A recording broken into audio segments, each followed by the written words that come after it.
మధ్యలో గ్యాప్ అంటే ఏ ఇయర్ వచ్చిందండి మీకు?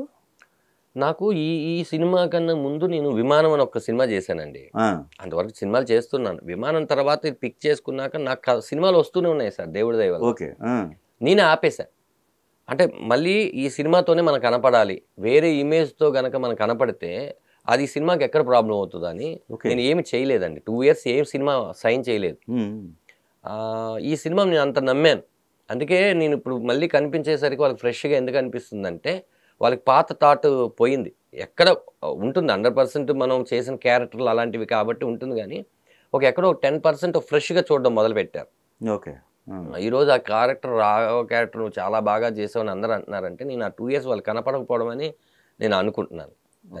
అంటే హీరోగా జర్నీ చేద్దామన్నా ఇంకా క్యారెక్టర్ కాదండి, నేను డైరెక్టర్గా జర్నీ చేస్తాను, కమెడియన్గా జర్నీ చేస్తాను. నేను అందరికి అందుబాటులో ఉంటాను. రేపు వచ్చి ఎవరైనా ఒక 2 సీన్లు అయినా కిక్ ఉన్న క్యారెక్టర్ చెప్తే చేసేస్తాను. ఇప్పుడు శివాజీ గారి సినిమాలో ఒక మంచి క్యారెక్టర్ చేస్తున్నాను, అలా ఏం లేదండి. ఈ క్యారెక్టర్ మళ్ళీ నాకు దొరకదేమో అని ఒక భయం పుట్టుకొని ఈ క్యారెక్టర్ ప్లే చేయాల్సి వచ్చింది. ఎన్నో సినిమాలు మనం చేస్తుంటాండే, నేను అన్ని కమెడియన్గానే చేస్తున్నాను కదా, ఒక టర్న్ నవరసాల్లో ఇంకా చాలా ఉన్నాయి కదా, హాస్యంతోనే ఆపేయకుండా లాస్ట్లో మనం కొంచెం ఆ వీరత్వంతో మనం ఎలాగ చేయలేము, అద్భుతాలు మనం ఏదో సృష్టించలేము, కాబట్టి ఒక చిన్న కరుణ రసం కూడా ఉంది కదా, దాన్ని కూడా ట్రై చేద్దాం. పిల్ల జమీందార్లో కొంచెం పలికింది కదా, మనం బాధపడితే జనాలు బాధపడ్డారు కదా అని చేశాను. అది ఈరోజు చూసిన జనాలందరూ కరెక్ట్గా యాప్ట్గా చేసామని అంటున్నారు. అది జనాలు ప్రేమ. సుకుమార్ గారి మీద ఉన్న అంత ప్రేమతో బాబుకు పేరు పెట్టుకున్నారు. తర్వాత కొన్ని పెద్ద సినిమాల్లో ఖచ్చితంగా మీ రోల్ ఉంటుందేమో అనుకున్నా. అంటే మీరు అన్నారు కదా ఇందాక డైరెక్టర్ది కంపేర్ చేశారు, నేను కాదంటలా. కానీ అభిమానం వేరు. ఒక మనిషిని అభిమానం చేసుకోవటం అనేది ఇప్పుడు మీరు ఎంత ఓన్ చేసుకున్నారనేది కనపడతా ఉంది. మీ బాబు విషయంలోనే కనపడుతుంది. ఆయన పట్ల మీకున్న గౌరవం.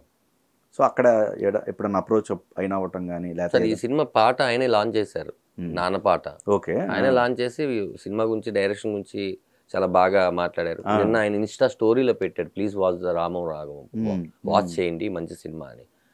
ఇలాంటి విషయాలు ఎప్పుడు మాట్లాడుకుంటూ ఉంటాను. కానీ సినిమా విషయంలో నాకు ఒక క్యారెక్టర్ ఇవ్వండి సార్ అని నేను అస్సలు ఎప్పుడు అడగనండి. ఎందుకంటే అవతల వాళ్ళ టైంని కిల్ చేయను, అవతల వాళ్ళ అభిప్రాయాలని మార్చాలని ట్రై చేయను, నేనేం చేయను. నిజంగా ఆయన అనుకుంటున్న స్క్రిప్ట్లో నా క్యారెక్టర్ వస్తే అది నన్ను దాటి ఎక్కడికి వెళ్దండి. ధనరాజుకి ఇవ్వకూడదని ఆయన అనుకోడుగా, క్యారెక్టర్ రాలేదంటే నా కోసం సృష్టించమంటే అది క్యారెక్టర్ కరెక్ట్గా ఉండదండి. అది కరెక్ట్ కూడా కాదు. ఇసిగించి నాకు ఇవ్వండి అని చెప్పి ఇసిగిస్తే ఏమైపోతుందంటే ఉన్న రిలేషన్ కూడా పోగొట్టుకుంటాం. అది కూడా నిజమే. ఎందుకు వచ్చింది ఇప్పుడు ఆ సినిమాలో కాకుండా నెక్స్ట్ సినిమాలో మనం ఏదో చేస్తున్నాం అంటే ఆ క్యారెక్టర్ మనకు కావాలని కోరుకుంది, కథ కోరుకోవాలి, మనుషులు కోరుకుంటే అవదది. పవన్ గారిది మరి ఫోటో దిగడానికి పవన్ కళ్యాణ్ గారితో అత్తారింటి దారేటప్పుడు ఆలన్నకి చెప్పి ఆయన షివర్ అయిపోతుంటే ఆలన్న షివర్ అయిపోకు ఏంటని ఫోటో దింపించారు. ఫస్ట్ టైం ఎప్పుడు ఫోటో దిగినా ఉంటుందండి. అంటే మనకి చిరంజీవి గారు అంటే ఆది సార్. చిరంజీవి గారు మనకి ఏంటంటే ఇప్పుడు మన మైండ్లోనూ అంటే మాలాంటి చిరునామా లేని వాళ్ళందరికీ చిరువే నామా.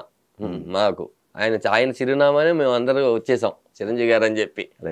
కాబట్టి మన పవన్ కళ్యాణ్ గారితో ఫస్ట్ టైం చేసిన పది ఉంటే ఆ తర్వాత నేను ఎనీ టైం ఎక్సైట్మెంట్ గురవుతూ ఉంటాం కదా. మెంబర్ ఆఫ్ సినిమాలు ఆయన ఎన్ని చేశారో దాంట్లో ఒక 5-6 సినిమాలు నేను చేసేసాను ఆయనతో. Very happiest moment. ఇట్లా ప్రతి హీరోతోనూ ఒక ఇది ఉంటుంది సార్, వీళ్ళంతా గౌరవం ఉంటుంది. కొంతమంది హీరోలతో మనం బాబాయ్ అని పిలుచుకునే చనువు ఉంటుంది, అన్న పిలుచుకునే చనువు, వాళ్ళని మాత్రం మనం ఆ రెస్పెక్టెడ్ పొజిషన్లోనే చూస్తాం ఎప్పటికీ.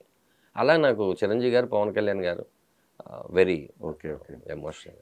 ధనలక్ష్మి తలుపు తట్టిన తర్వాత మీకు తట్టలేదు కదండి అది. తట్ల అసలు నిజంగా బలి పెట్టుకున్నారు ఆ టైటిల్, తట్టలేదు.